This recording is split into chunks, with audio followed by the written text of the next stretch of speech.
dears, welcome to my channel. This is Priya Karnaharan. In this class, let us try to understand the important aspect of administrative law, that is rule of law. First, we will see the meaning of rule of law. The entire basis of administrative is the doctrine of rule of law.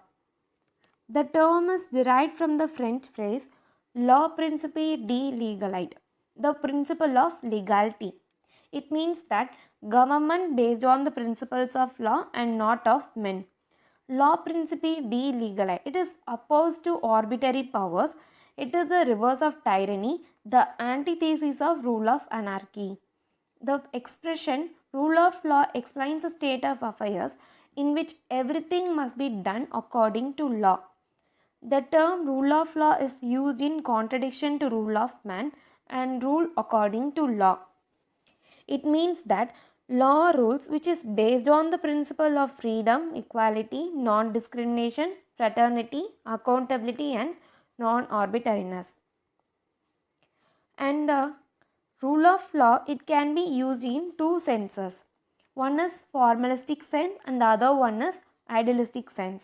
In formalistic sense, organized power is opposed to a rule by one man. In idealistic sense, regulation of the relationship of the citizens and the government. In this sense, the concept becomes an ethical code for the exercise of public power in any country. The content of the code may be different for different societies, but the basic principles of the code includes equality, freedom, accountability. Rule of law is a product of struggle by the people from centuries for recognition of their inherent rights, and the concept of rule is very ancient and old. During the ancient times, the concept of rule of law was discussed by Greek philosopher Aristotle and Plato at the time of 350 BC. So now you can imagine how old this concept was. Plato has written that if rule of law under the supervision of any law, then it doesn't have any value and the concept of state will get collapsed. And if the law is the master of government and the government works as a slave for law, then the concept of state will work effectively and humans can enjoy their rights. When it comes to rule of law, you must know these two peoples. One is Sir Edward Coke and the other one is A.V. Dicey. Sir Edward Coke was the originator of the concept king should be under the God and law and established the supremacy of law against executive. And next we will see the A.V. Dicey's concept. Dicey is one of the well-known jurists of England and he has written a famous book, Law of Constitution, in 1885. One should know the difference between the administrative law and the rule of law. People who are in a government job have different law from ordinary citizens, and the rule of law is equal for everyone, whether he is a Prime Minister of India or a normal clerk working in an office. The same law will be applicable to both of them. No discrimination will be done under the rule of law, and the rule of law is supreme in nature. Dicey was against making different rules for a different class of people, so he stood by against this concept and promoted the idea of rule of law. Here the term is used, droit administrative, was introduced by the Napoleon, and in France it was known as droit administratif. France was having separate administrative code for dealing with the matter. And next we will see A.V. Dicey's three meanings to the concept of rule of law. The first one is supremacy of law.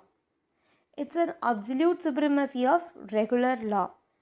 Exclusion of arbitrary power, arbitrariness, even wide discretionary power on the part of the government. He believed whenever there is discretion, there is a room for arbitrariness. Discretionary powers on the part of the government means insecurity for legal freedom on the part of its subject. No man can be arrested or punished or lawfully made to suffer in body or goods except for a breach of law established in ordinary legal manner before the ordinary courts of land. The second one is equality before law. There must be an equal subjection of all classes to the ordinary law of the land administered by the ordinary courts. He said that every official from the Prime Minister to a constable or a collector of taxes is responsible same as any other citizens for any act done without legal justification. In England, all persons were subject to one and same law, and there is no separate tribunals or special courts for officers of the government and other authorities. And then third one is predominance of legal spirit. The general principles of the constitution like right to liberty and right to of public meeting or in existence as a result of judicial decisions determining the rights of the private person in particular cases brought before the court. He emphasized that courts of law as guarantors of the liberty, more incorporation or inclusion of certain rights in written constitution is of little value in the absence of effective remedies of the protection and enforcement. Rights can be made available to the citizens, and when they are properly enforceable in the courts of law, he is concerned about the fact that if the source of fundamental rights of the people is any document, the right could be abrogated at any time by amending the constitution. And next we will see the merits and demerits of Dicey's concept. First we see merits. It helps in making the limits to the power of administrative authorities, and then a major role in the growth and recognition of administrative law, and it acts as a scale for the test of administrative actions. And the demerits are his theory was not fully accepted during that era also.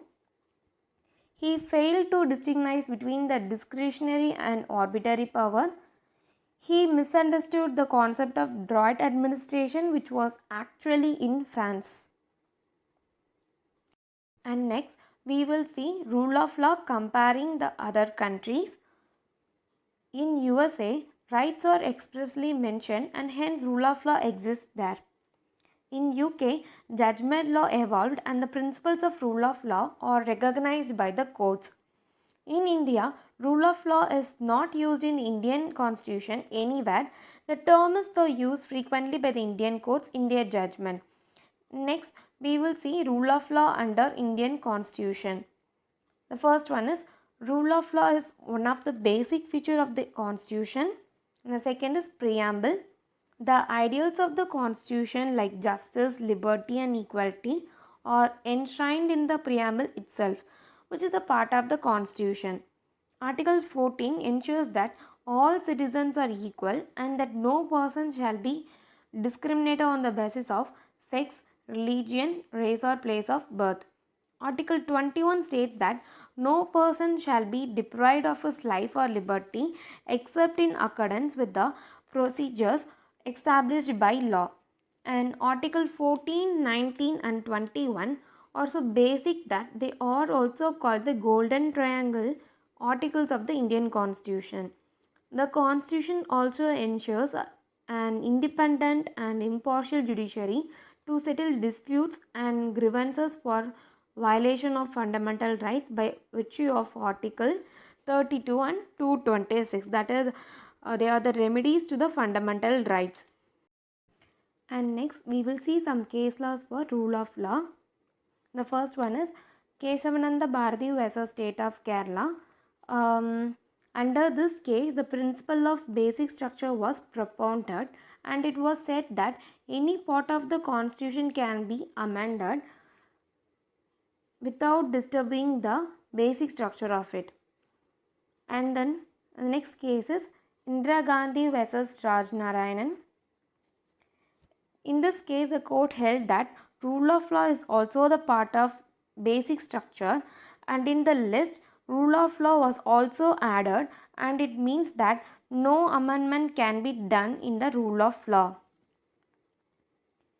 And the next case is Bachan Singh versus Union of India.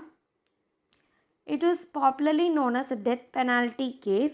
The rule of law is free from arbitrary action. In anywhere, any action is done with arbitrary power, then it will be considered as a denial of concept of rule of law.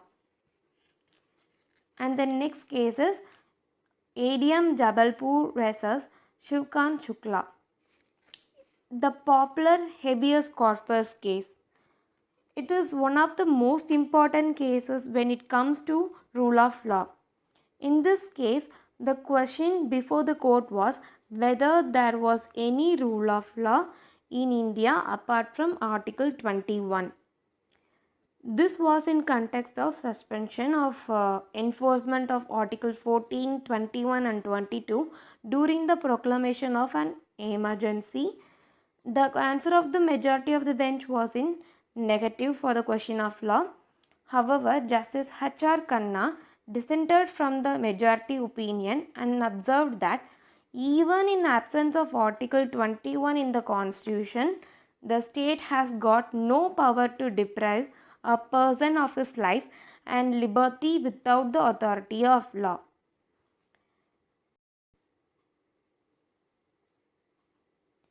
And that's it, guys. Thank you. Hope you all understand the concept rule of law that we have discussed in this class. If it was useful, give thumbs up to this video. And most of you have not yet subscribed, so please subscribe to my channel and tap the bell icon. Then only you will get a notification while I'm uploading the other concepts.